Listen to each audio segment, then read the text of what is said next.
अस्सलाम वालेकुम वरहमतुल्लाह। ज़कात निकालने का सबसे आसान तरीका क्या है, ये मैं आप लोगों को लिखकर बहुत ही आसान लफ्ज़ों में बताने की कोशिश करूँगा। तो ज़कात के मुतालिक जो सबसे पहला मसला है, जो जानना है कि ज़कात मालिके निसाब पर फ़र्ज़ होती है। यानी जो मालिके निसाब हो, वो ज़कात निकालेगा। अब मालिके निसाब किसको कहते हैं, कौन मालिके निसाब होता है, ये समझने वाली बात है। तो इसको समझने के लिए ये कॉपी में हम लिखे हैं आप लोग के लिए। तो सबसे पहले इसको समझिए जो मैं बताना चाह रहा हूँ। सबसे पहला है सोना, दूसरे नंबर में है चांदी। जैसा कि देख रहे हैं चांदी सिल्वर। तो पहला सोना, दूसरा चांदी, ये दो चीज़ याद रखिए। और भी दो चीज़ है जो आगे वीडियो में आएगी। फिलहाल ये दो चीज़ को याद रखें, सोना और चांदी। अब रही बात कि जिसके पास 7.5 तोला सोना हो, उसके ऊपर ज़कात फ़र्ज़ होता है। या किसी के पास 52.5 तोला चांदी हो, उसके ऊपर ज़कात फ़र्ज़ होता है। यहाँ तक बात समझ में आ गया कि ज़कात किसके ऊपर फ़र्ज़ होता है? जिसके पास सोना 7.5 तोला हो या चांदी 52.5 तोला हो। अब सिर्फ सोने की बात करता हूँ। तो 7.5 तोला, ये तो तोला हम लोग जानते नहीं हैं, इसीलिए ग्राम में बदल दिया गया है कि जिसके पास 87.48 87.48 ग्राम, जिसके पास इतना सोना हो, सिर्फ सोना और कुछ भी नहीं, न पैसा, न चांदी, न माले तिजारत, कुछ नहीं, सिर्फ सोना हो, जिसके पास सिर्फ सोना इतना ग्राम होगा, तो उसके ऊपर ज़कात फ़र्ज़ होगा। अब इतना ग्राम में कितना पैसा बनता है वो हम आप लोग को बता रहे हैं। तो 7.5 तोला, एक तोला का मतलब होता है 11.664 ग्राम। एक तोला का मतलब होता है 11.5 ग्राम से ज़्यादा। ठीक है।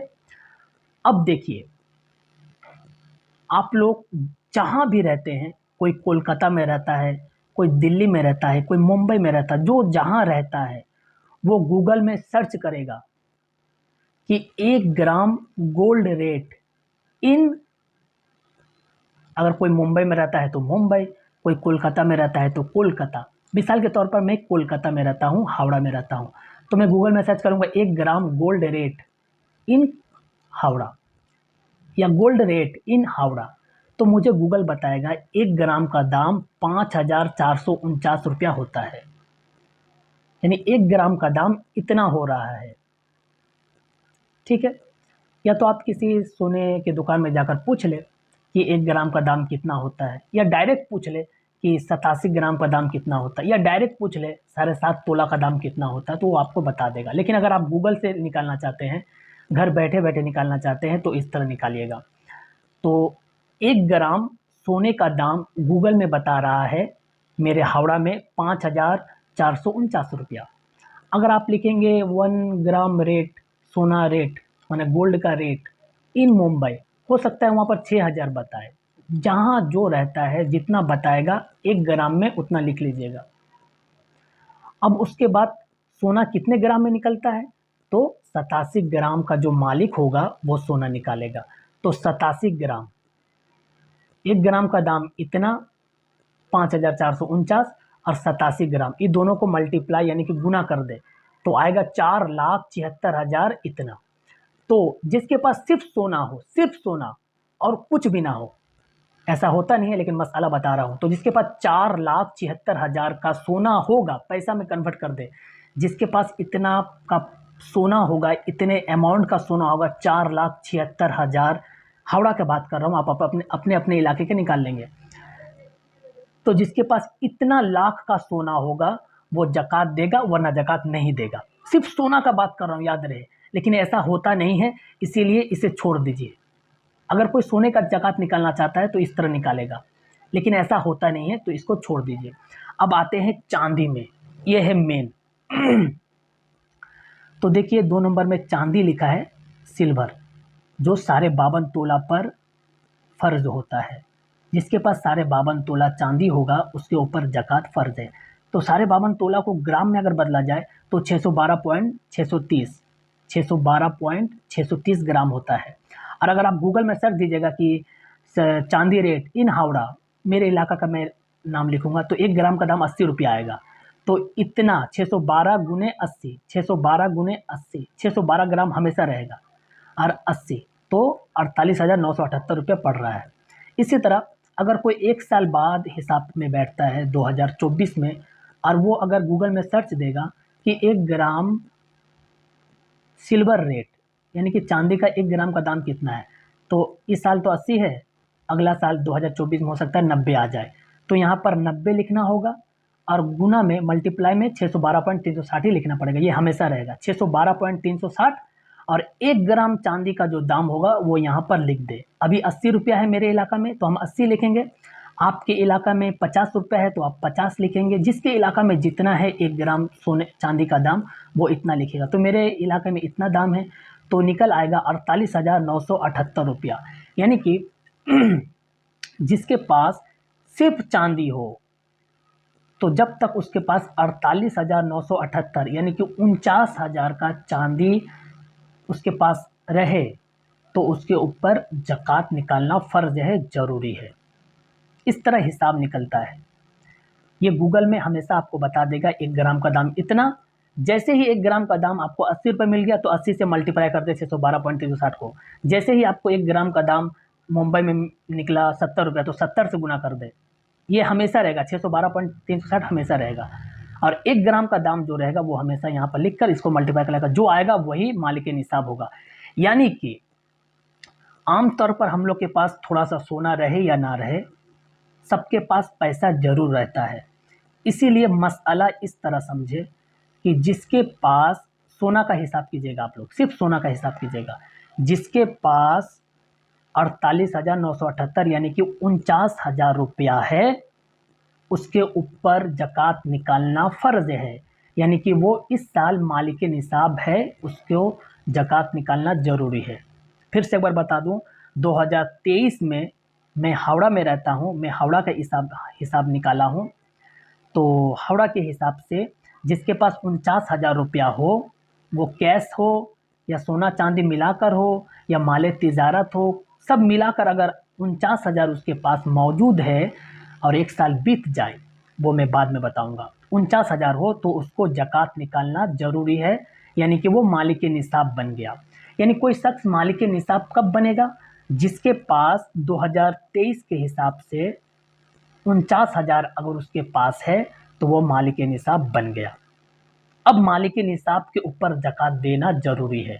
जिसके पास 49,000 है वो मालिक निसाब ज़कात निकालेगा, जिसके पास 50,000 है वो भी निकालेगा, या तो 49,000 या तो 49,000 से ज़्यादा जितना भी हो, 49,000 से ज़्यादा होने से ही मालिक निसाब ही रहेगा। लेकिन अगर किसी के पास 48,000 हो, 47,000 हो, 45,000 हो, तो मालिक निसाब मेरे हावड़ा के हिसाब से नहीं बनेगा। सब अपने अपने इलाके का उस हिसाब से निकालेगा।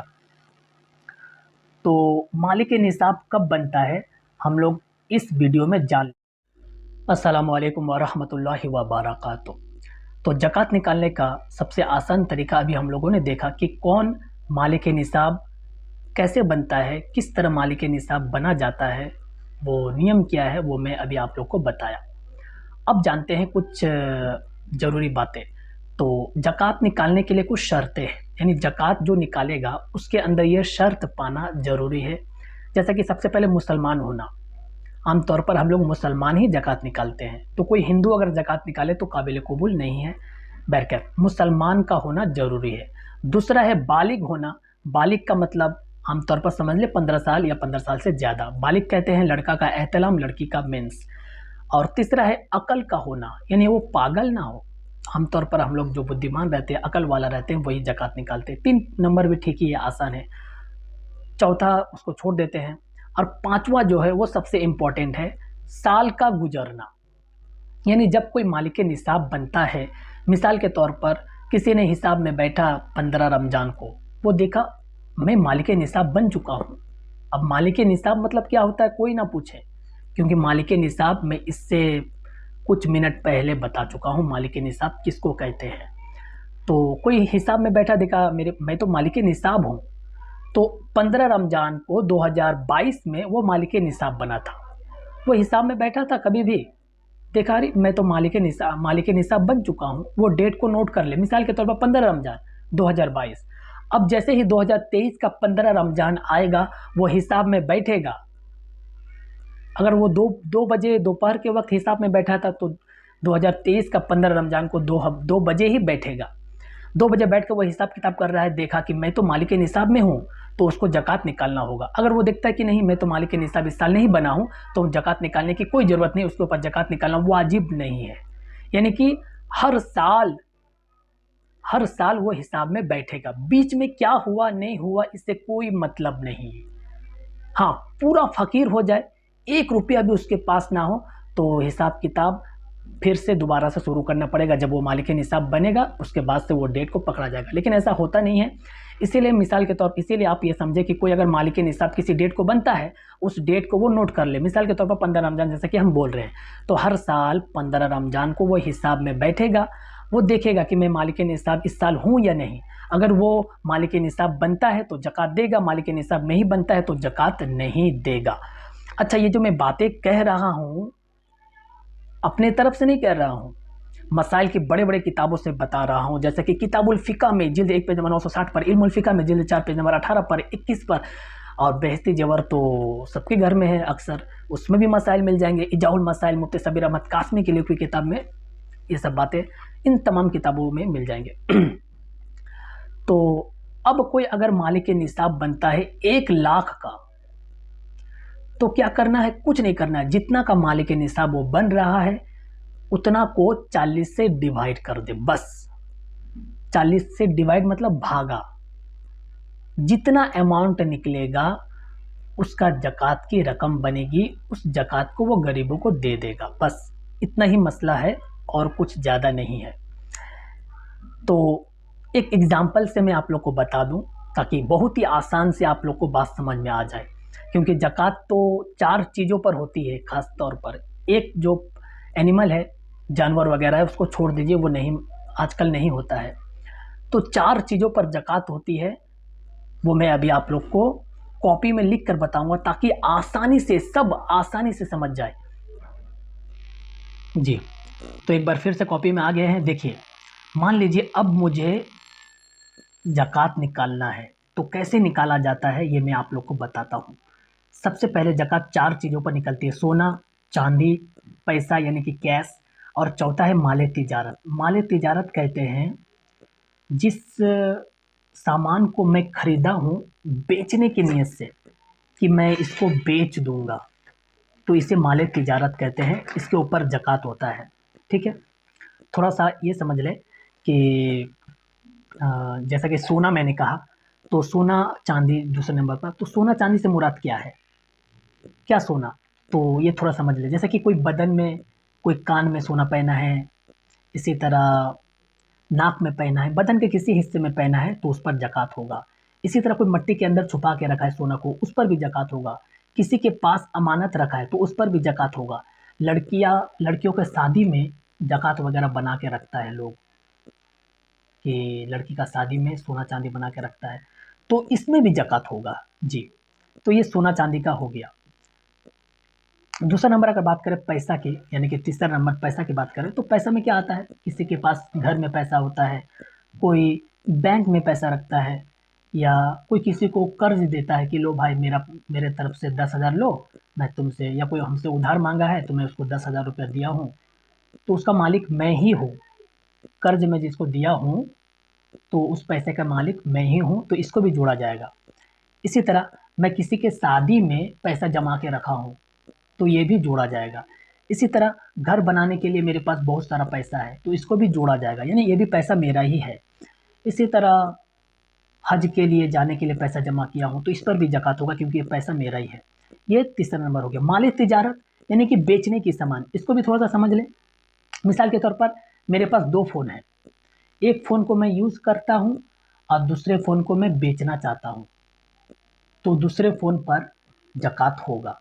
लेकिन मैं दोनों फ़ोन को यूज़ करने के लिए रखा हूँ, मेरे काम के लिए रखा हूँ, तो दोनों फ़ोन पर ज़कात नहीं होगा क्योंकि मैं तो यूज़ करने के लिए रखा हूँ, बेचने के लिए थोड़ी रखा हूँ। इसी तरह मेरे घर में 5 पंखा है पकड़ लीजिए, और पांचों पंखा को मैं चलाकर हवा लेता हूँ, आराम करता हूँ, तो इस पर ज़कात नहीं है। लेकिन मैं उसमें से 4 पंखा को बेचने की नियत कर दूं कि मैं इसको बेचूंगा, तो वो 4 पंखा पर ज़कात होगा। जब भी बेचने की नियत हो जाएगी तो उस पर ज़कात होगा। वो लोहा हो, सोना हो, सॉरी सोना चांदी तो हर हाल में ज़कात होता है।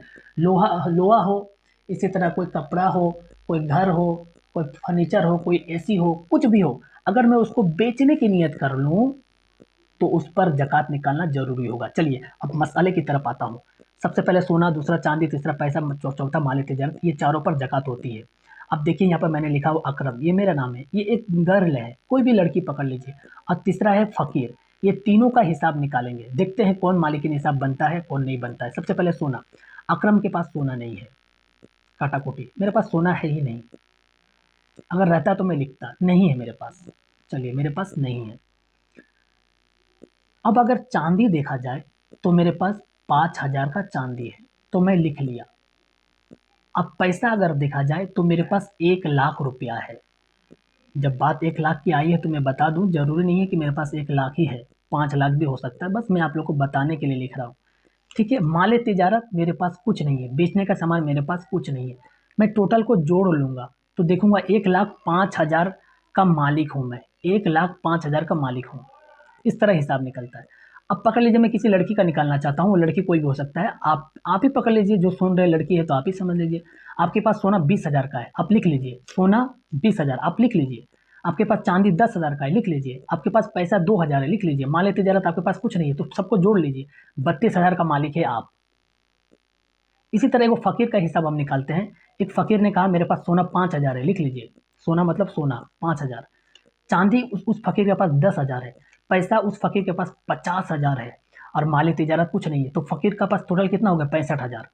अब बात को समझिए कि अकरम के पास 1,00,000 रुपया था, 1,05,000, और उस लड़की के पास 32,000 है, और फकीर के पास 65,000 है। ये टोटल हुआ। ये पहला हिसाब करना है, ठीक है। अब दूसरा क्या करना है? अब आपको देखना है, जैसे कि पहले अकरम है, तो आपको देखना है कि अकरम तो इतना का मालिक है, इतना उसके पास पैसा है, टोटल सोना चांदी पैसा वगैरह सब मिलाकर इतना आ गया उसके पास। अब देखना होगा कि अकरम इतना का मालिक है, वो किसी को कर्जा दिया है कि नहीं, मतलब अकरम कर्जा में डूबा हुआ है कि नहीं, वो लिखना होगा। इसी तरह देखना है मैं किसी से पैसा पाता हूँ कि नहीं। इसी तरह लिखना है बैंक वगैरह में कहीं और मेरा पैसा है कि नहीं। तो जैसा कि 1,05,000 का मैं मालिक था, अब 10,000 मैंने किसी को उधार दिया था, 10,000 उधार दिया था, यानी कि मैं उससे पाऊंगा 10,000, तो वो 10,000 का मालिक मैं हूँ, तो 10,000 जोड़ देंगे। इसी तरह 30,000 मेरे बैंक में है, तो इसको भी जोड़ देंगे, क्योंकि ये सब तो मेरा पैसा है, तो टोटल 1,45,000 हो गया। लेकिन मैं 20,000 कर्ज लिया था किसी से, 20,000 कर्जा लिया था, तो 1,45,000 में 20, 10, अच्छा यहाँ पर 20,000 कर्जा हुआ ना, ये 20,000 कर्जा कर्जा हुआ, क्योंकि मैंने 20,000 कर्जा लिया था। तो 1,45,000 में 20,000 माइनस कर देंगे तो 25 होता है ना,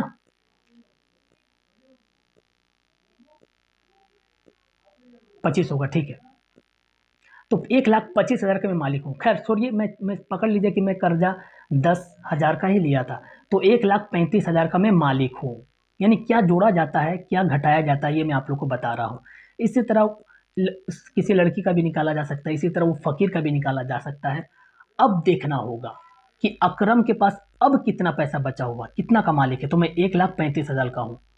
तो अब बताइए मेरे ऊपर मैं मालिक निसाब बना या नहीं।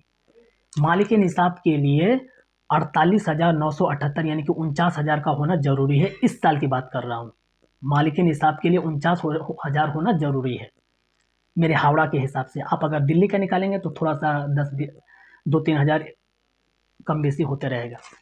तो 49,000 पर मालिक निसाब बन रहा था, और मैं मालिक हूँ कितना का? 1,35,000 का, यानी कि मैं मालिक निसाब हूँ, मुझे जकात निकालना होगा। अब अगर लड़की की बात कर ले तो लड़की का देखा गया प्लस माइनस करके, तो वो 62,000 उसके पास था, तो 62,000 पर भी जकात होगा, क्योंकि मालिक निसाब बनने के लिए तो 49,000 होना था, और 62,000 तो बहुत ज़्यादा है, तो लड़की भी जकात निकालेगी। और आखिर में जो फकीर था उसके पास 55,000 है, यानी कि 49,000 से ज़्यादा, तो ये भी जकात निकालेगा। लेकिन अगर कोई देखे कि मेरे पास टोटल 1,05,000 था और मैं किसी से कर्ज लिया हूँ, 1,00,000 कर्ज लिया हूँ, 1,00,000 किसी से मैं कर्ज लिया हूँ, तो 1,00,000 उसको दे दूंगा, मेरे पास बचेगा 5,000। 5,000 पर जकात नहीं होती, मुझको जकात निकालने की कोई ज़रूरत नहीं। इसी तरह यहाँ पर मैं मालिक था 1,35,000 का, ठीक है। अब पकड़ लीजिए, 1,30,000 मैं किसी से कर्ज लिया हूँ, 1,30,000 मैं किसी से कर्ज लिया हूँ, तो मेरे पास बच रहा है 5,000। तो मेरे ऊपर जकात नहीं बनेगी, क्योंकि 5,000 में जकात नहीं बनती। जकात बनने के लिए कम से कम 49,000 चाहिए, आज के डेट के हिसाब से हावड़ा की बात कर रहा हूँ। इसी तरह सबका जकात इसी तरह निकलेगा। अब पकड़ लीजिए कि मेरे पास 1,35,000 है, ठीक है। अब मैं इस टोटल अमाउंट का जकात निकालूंगा किस तरह? 1,35,000 को 40 से भागा दे दूंगा, 40 से डिवाइड कर दूंगा बस, और कुछ करने की जरूरत नहीं। मेरे पास टोटल जितना अमाउंट है, मान लीजिए मेरे पास 1,00,000 है, तो 1,00,000 भागा 40, जितना आएगा 2,500 आएगा, ठीक है। जितना आएगा उतना का जकात निकालना पड़ेगा। किसी के पास 10,00,000 है, 10,00,000 डिवाइड 40, जितना आएगा वो जकात की रकम बनेगी, वो जकात लोगों को दान करेगा, गरीबों को दे देगा। यानी कि 40 से डिवाइड करने से टोटल अमाउंट जितना है उसको 40 से डिवाइड करने से जो आएगा उसको वो रकम जकात की होगी। वो जकात का पैसा निकाल कर गरीबों को देना है। तो उम्मीद है आप लोग को ये जकात के मसाइल बहुत ही अच्छी तरह से समझ में आ गया होगा। अगर फिर भी समझ में ना आए तो मैं कैसे समझाऊंगा, मुझे इससे बेहतर तो नहीं आता है। आप लोग कमेंट वगैरह करें, कोई दिक्कत परेशानी है तो मैं बताने की कोशिश करूंगा। अस्सलाम वालेकुम व रहमतुल्लाहि व बरकातुहू।